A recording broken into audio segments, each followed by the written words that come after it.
if allowed to stand, will lead to a slow but steady strangulation and eventual killing of counties.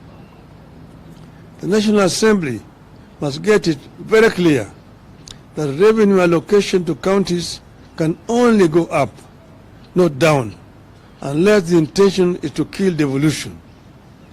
The Senate had asked for 416 billion for counties for the year 2024-25. These funds give MPs the power to conceive, implement projects, and oversight them at the same time. Having managed to entrench this anomaly, members of the National Assembly are now attempting to determine the amount of money counties get despite the clear constitutional provisions on the revenue sharing.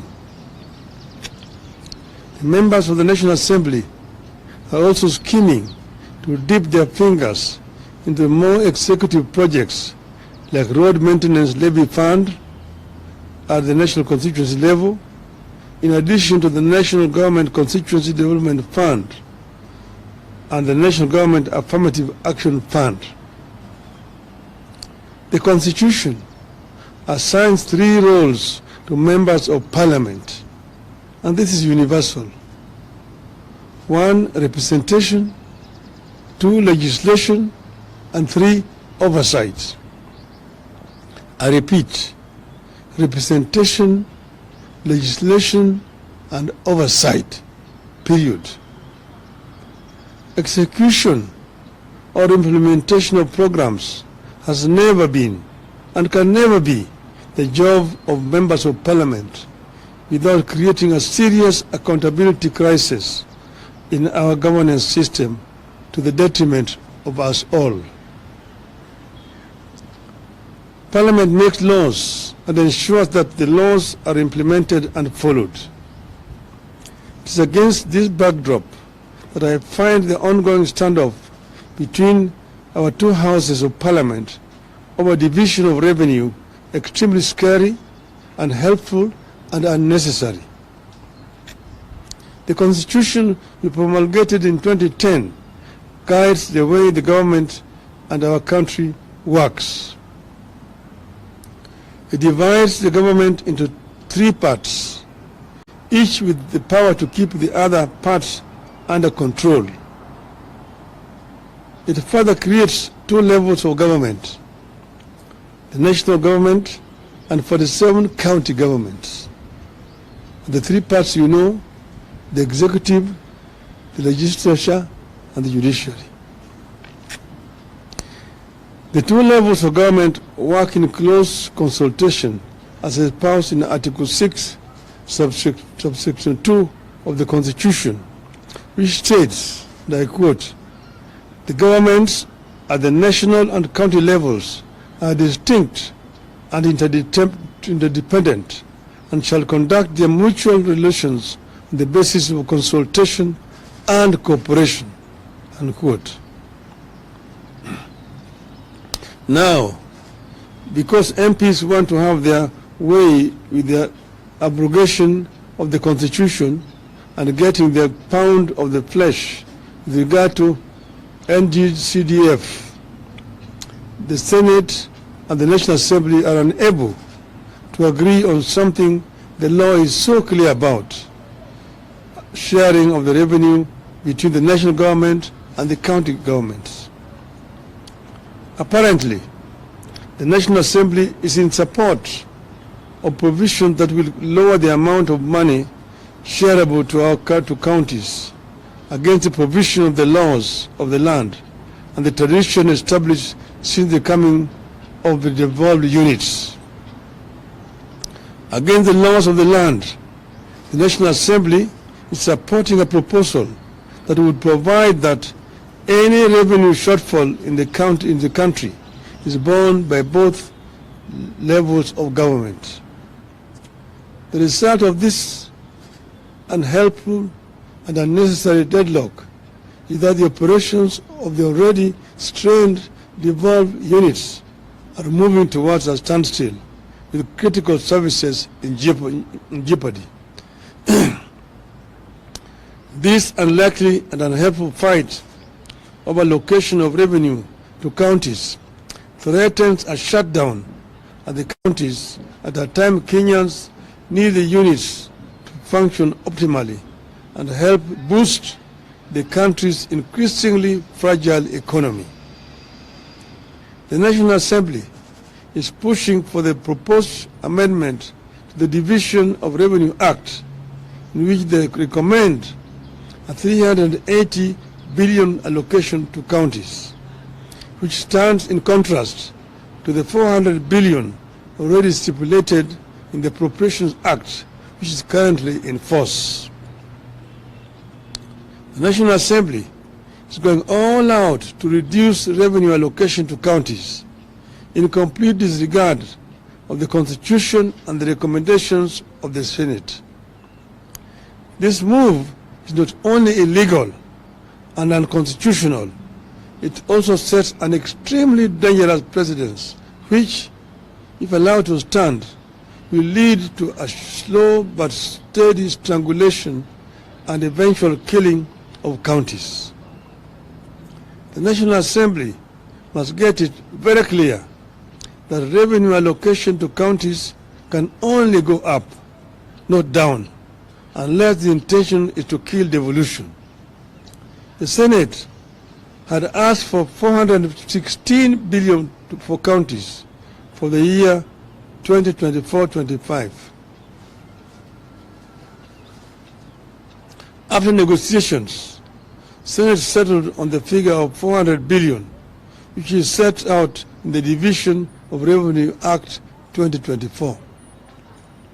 The law is clear that counties get at least 15% of the national revenue, and 400 billion is 15% of the national revenue.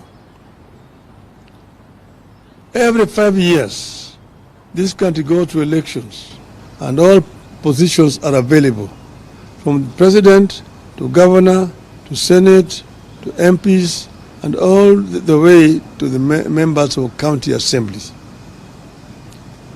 People know the roles and responsibilities assigned to positions they choose to run for, and nobody should attempt to change the roles and responsibilities midway.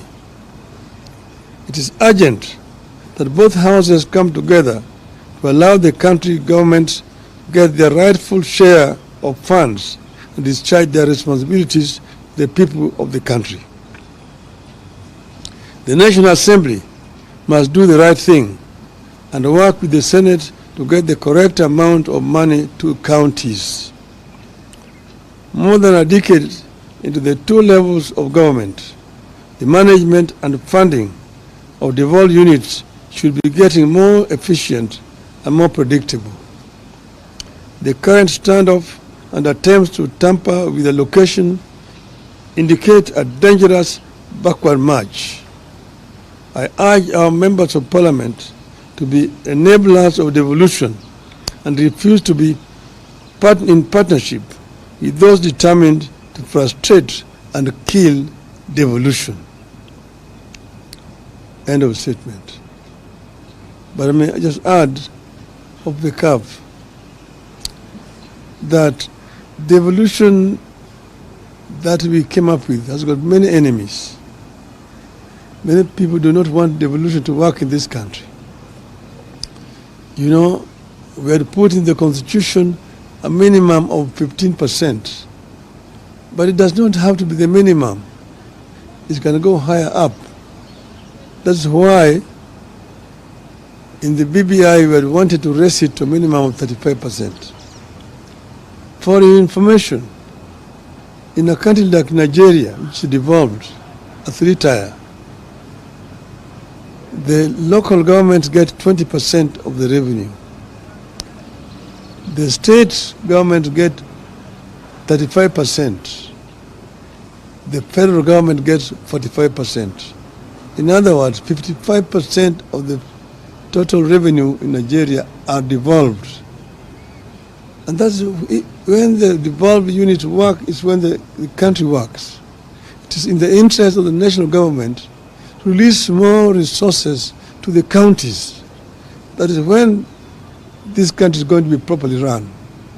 Because there are several devolved functions like health, like agriculture, and part of infrastructure, which is not working properly because resources are not going down to the counties. A big chunk of the money going to counties today is purely for recurrent expenditure, paying salaries to the staff. Very little money is remaining for the governors to do development work. And that's the reason why I find it very unfair that governors are being blamed for lack of development in their counties. And members of parliament should move away from trying to construct roads, from trying to construct health centers, schools and so on. Those are the responsibilities of the county government, not a national parliament. Thank you.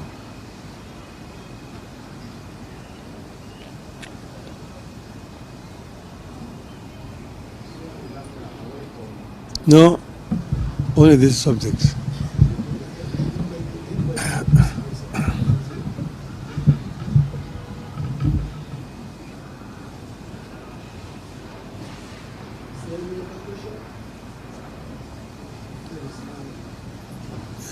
I will do another statement generally, then you can ask general questions.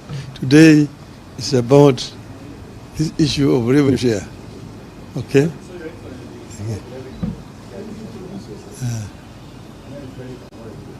What's the way forward? Because now we are seeing the national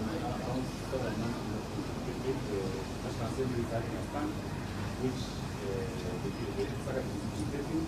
Then they're trying to follow the stand, but what's the best way forward? How can we solve the stand that we have the counties and the people and the local counties that are some the way they are? No, you see, it's a standoff which is unnecessary.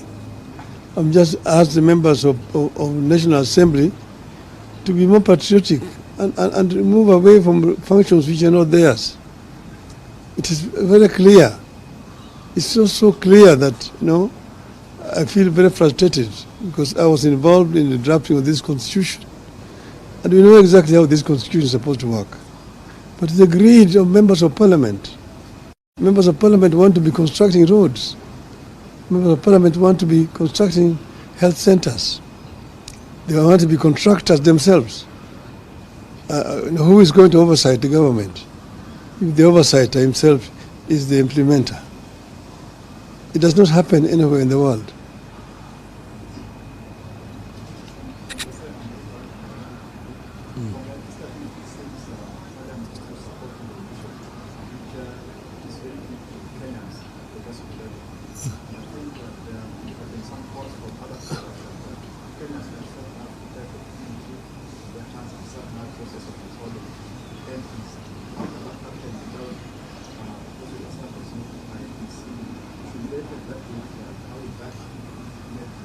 I'm not understanding you clearly. You were saying, should I? I'm saying from your statement, it seems Parliament is not in support of the nation. It's very clear to Kenyans, progressive Kenyans. And there have been some calls from other protestants. Kenyans themselves now, they should start the process of equality against this. If they take that route, how can that hold water? And you know very well it's what I can see that now there are proposals of their calls. No, you see, we want Kenyans to understand exactly what the Constitution provides and who is really at fault here.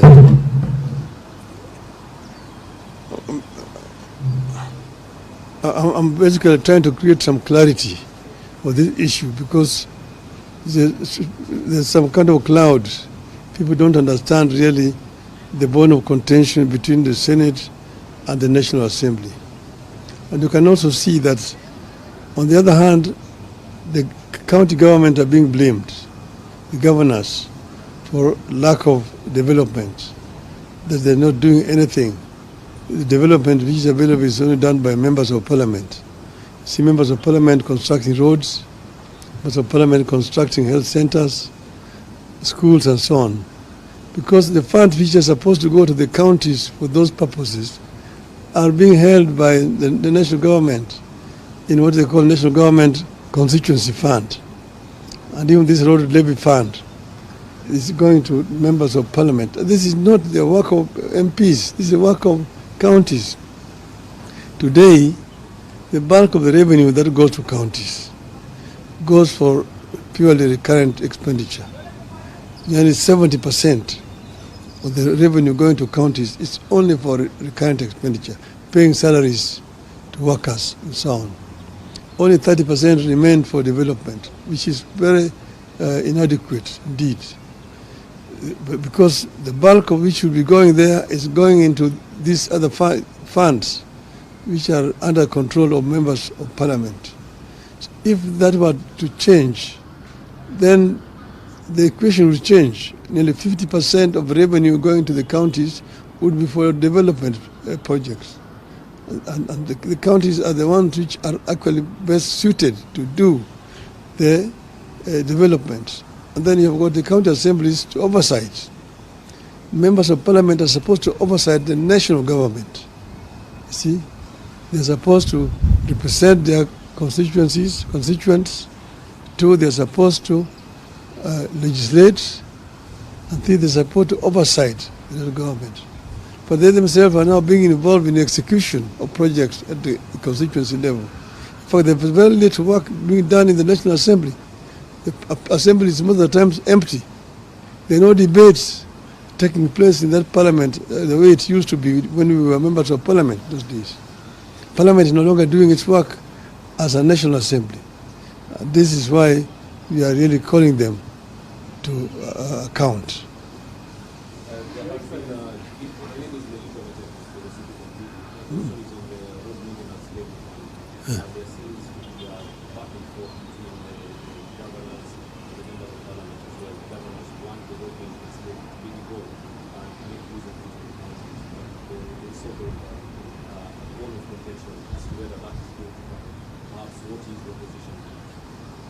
We have said that fuel levy fund is supposed to be used for maintenance of roads at the national level and at the county level.